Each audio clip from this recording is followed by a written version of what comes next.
তেজত উঠিছে পীৰ পীৰণী ৰক্ত স্নানৰ মন জাতিৰ পিঠিত মৰণ সংকট অন্ধ জনগণ তেজত উঠিছে পীৰ পীৰণী ৰক্ত স্নানৰ মন জাতিৰ পিঠিত মৰণ সংকট অন্ধ জনগণ। নমস্কাৰ, আপোনালোক পুনৰবাৰ স্বাগতম জনাইছোঁ আমাৰ অন্য এটা ভিডিঅ'লৈ। আৰু আজি আৰু অন্য এগৰাকী শিল্পী যি খুব সোনকালে যিহেতু উঠি আহিছে অকণমান আমাৰ চেনেলত আপোনাক পদাৰ্পণ কৰিব চেষ্টা কৰিছোঁ। পোনপ্ৰথমে আপোনাক আমাৰ এই চেনেললৈ স্বাগতম জনাইছোঁ। হয়, মই আপোনালোকৰ চেনেলটোলৈ মই খুব অশেষ অশেষ ধন্যবাদ জনাইছোঁ। হয়, আৰু প্ৰথমে আপোনাৰ এই যাত্ৰা আৰম্ভণি কেনেকৈ হৈছিল অকণমান জানিব বিচাৰিছোঁ। মোৰ আচলতে যাত্ৰা আগতে গান গাইছিলোঁ যদিও যিখিনি গান গাইছিলোঁ আচলতে মানুহে মোক ইমান জনা নাই হৈছিলে, কম মানুহে জানিছিলে। আচলতে মোৰ প্ৰতিভাখিনি আচলতে দেখিছিলে যদিও আচলতে মোক কম মানুহে দেখিছিলে। আৰু এইটো মোৰ আচলতে প্ৰথম বুলি ক'ব লাগিব। মোৰ জীৱনত প্ৰথম এটা ডাঙৰ এটা হেৰি হৈ গ'ল, ভাইৰেল হৈ গ'ল প্ৰথম এইটো জীৱনত মোৰ।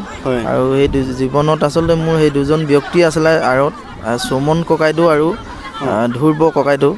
তেখেতলোকক মই অশেষ অশেষ ধন্যবাদ জনাইছোঁ মোৰ ইমান এটা চিনাকি কৰি দিয়াৰ বাবে এই দুজন ব্যক্তিলৈ। আৰু খুব মোৰ আগৰ পৰা যদিও গান গাই আছিলোঁ যদিও আচলতে মোৰ তাল কিবা কিবি এইবোৰ আচলতে নাই আৰু এতিয়াও নাই, আৰু শিকিব লগা মোৰ যথেষ্টখিনি আছে। আৰু সুমন কাইতে মোক শিকাইছে যিমানখিনি পাৰে, আৰু শিকিবলৈ চেষ্টা কৰিম বুলি মই আশা কৰিছোঁ। আপুনি অকল ৰাজীৱ শদিয়াৰ গানে গায় আৰু অন্য লোকৰো গীত গায়?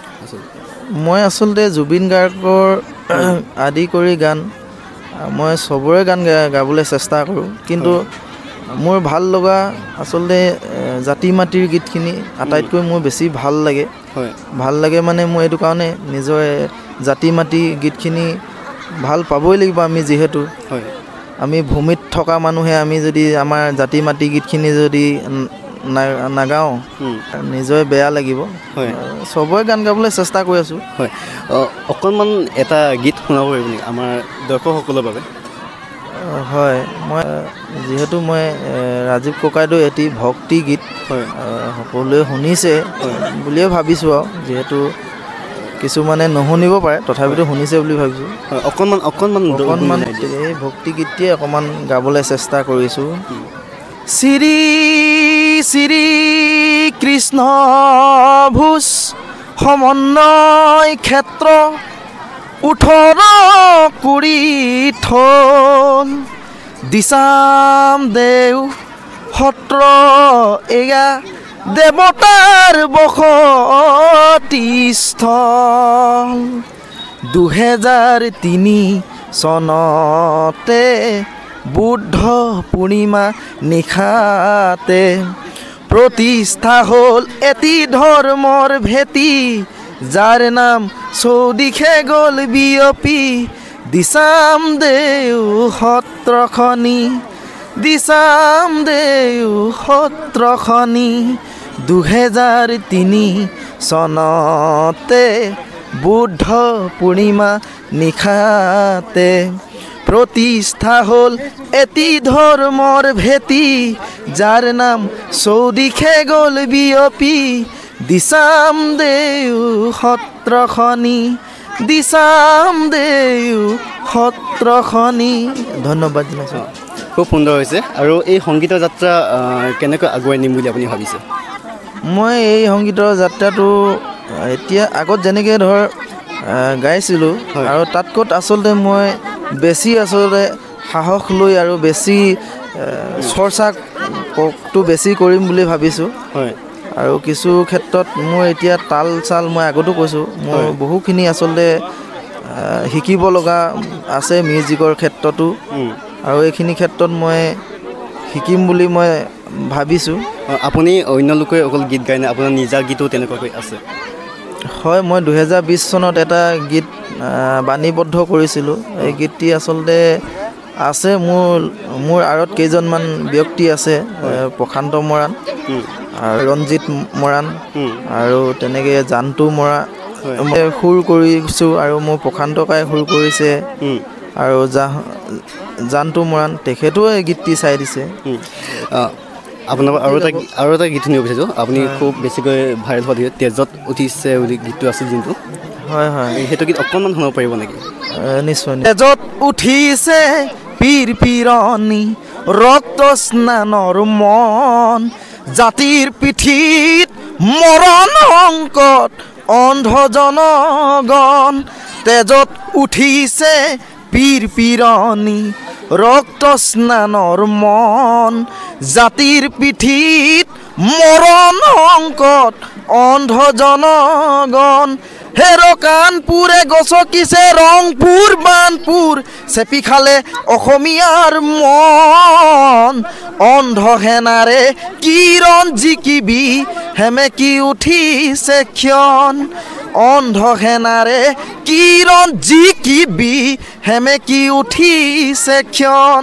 তেজত উঠিছে পীৰ পীৰণি ৰক্ত স্নানৰ মন, জাতিৰ পিঠিত মৰণ সংকট অন্ধ জনগণ। খুব সুন্দৰ হৈছে। আৰু আজি যিহেতু আপোনালোকৰ গাঁৱৰ আপোনাৰ একেলগে অনুপ্ৰাণিত কৰিবলৈ ইমান সুন্দৰকৈ এটা অনুষ্ঠান কৰিছে, আপোনাৰ আজি অনুভৱ কেনেকুৱা অকণমান সেই বিষয়ে কৈ দিয়ক। আজি অনুভৱটো আচলতে মোৰ খুব ভাল লাগিছে, কাৰণ কেলৈ মোক সকলোৱে মৰম কৰিছে আৰু আশীৰ্বাদ কৰিছে। হয়, আৰু সকলোৱে মোক মৰম কৰাৰ লগত কিছু মোক সংগীতখনত যাত্ৰাত আগবঢ়াৰ ক্ষেত্ৰত মোক যথেষ্ট অৰিহণা আগবঢ়াইছে। তাৰ বাবে মই অশেষ তেখেতলোকলৈ ধন্যবাদ জনাইছোঁ। আৰু মোক এনেকৈয়ে সকলোৱে মৰম কৰি থাকিব আৰু আশীৰ্বাদ কৰিব, তাৰে মই আশা কৰিলোঁ। বহুত বহুত ধন্যবাদ জ্ঞাপন কৰিলোঁ আপোনাৰ ইমানখিনি ব্যস্ততাৰ মাজত আমাৰ চেনেলটো অকণমান প্ৰদাপন কৰিব যিহেতু সময় দিছে। আৰু একে কৈ আজি ভিডিঅ' ইয়াতে সামৰিব বিচাৰিছোঁ। মই আপোনালোকক ইমান দূৰৰ পৰা যে মোৰ কাষ চাপিলেহি, আৰু মই সময় দি আচলতে মানুহক ভাল পাওঁ, আপোনালোকক সময় দি খুব ভাল পালোঁ।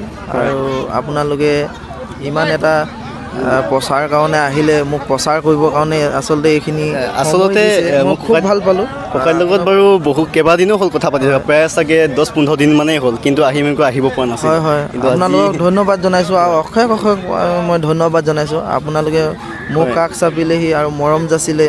হয়, গণশিল্পী ৰাজীৱ শদিয়াদেৱৰ মৃত্যুৰ পাছত তেখেতৰ গীত গাই ৰাইজৰ মৰম বুটলিবলৈ সক্ষম হোৱা কদুগুৰি অঞ্চলৰ জকাইচুক গাঁৱৰ প্ৰতিভাৱান যুৱক মৰ্জুন মৰাণৰ তেওঁ ইতিমধ্যে তেখেতৰ সংগীতৰ যাত্ৰা অব্যাহত ৰাখিছে।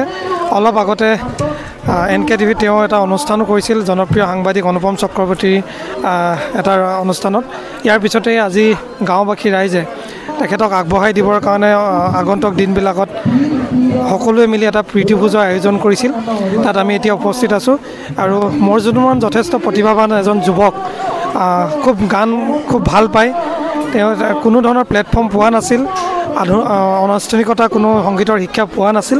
এতিয়া যুৱকজনে আনুষ্ঠানিকভাৱে সংগীতৰ শিক্ষা পাবলৈ সক্ষম হ'ব। গোটেই গাঁওবাসীৰ আশীৰ্বাদত সকলোৱে সহায় কৰিছে। প্ৰতিভাৱান যুৱকজনে অনাগত দিনত আমি ভাবোঁ এজন ভাল কণ্ঠশিল্পী হিচাপে, এগৰাকী ভাল শিল্পী হিচাপে সমাজত প্ৰতিষ্ঠা লাভ কৰিবলৈ সক্ষম হ'ব। গোটেই গাঁৱৰ ৰাইজে একত্ৰিত হৈ যুৱকজনক যেনেকৈ পাৰে সহায় কৰিবৰ কাৰণে চেষ্টা কৰিছে, আগবঢ়াই দিবৰ কাৰণে চেষ্টা কৰিছে। আৰু আমিও তাৰ অংশীদাৰ হ'বলৈ পাই যথেষ্ট গৌৰৱ অনুভৱ কৰিছোঁ।